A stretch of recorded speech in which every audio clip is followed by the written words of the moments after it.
আল্লাহ তাআলা ব্যবস্থা করেছেন আবার। এইবার উনি অবাক হচ্ছেন, আমি এত বড় মুহাদ্দিস আব্দুল্লাহ ইবনে মুবারক ইমাম বুখারীর উস্তাদ, আমি স্বাভাবিকভাবে কথা বলি আর যাই প্রশ্ন করি একটা আয়াত তেলাওয়াত করে দেয় আর ওটাতে উত্তর হয়ে যায়।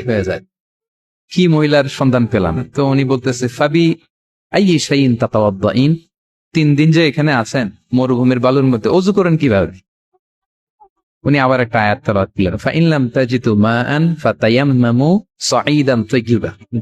আল্লাহ আয়াতে বলেছেন যদি তোমরা পানি না পাও পবিত্র মাটি দিয়ে তায়াম্মুম করে নিও। তো বুঝাতে চাইলেন পানি নাই তো কি হয়েছে, বালু তো চাই, তায়াম্মুম করে নাও। শরীক, আল্লাহু আকবার। এবার উনি বললেন, ইন্না মাইয়া তাআমান আলা তাকুলিন, আমার ব্যাগে তো কিছু খাবার আছে, আপনি কিছু খাবেন?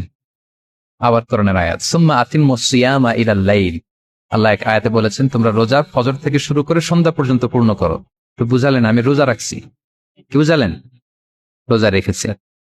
এবার উনি একটু মাসালা খাটাইতে চাইলেন, ভাবলেন যে বুড়ি তুমি আমার সাথে শুধু কোরআন দিয়ে উত্তর দিচ্ছ, দাঁড়াও তোমাকে আমি আটকাইতেছি। উনি মাসালা খাটাইলেন যে ফাকুলতু লাহা লাইসা হাদা শাহরু রমাদান, তো রোজা রাখছেন মানে এটা তো রমজান মাস না, হজ করে ফিরতেছি আমরা জিলহজ মাসের শেষের দিক, কিসের রোজা?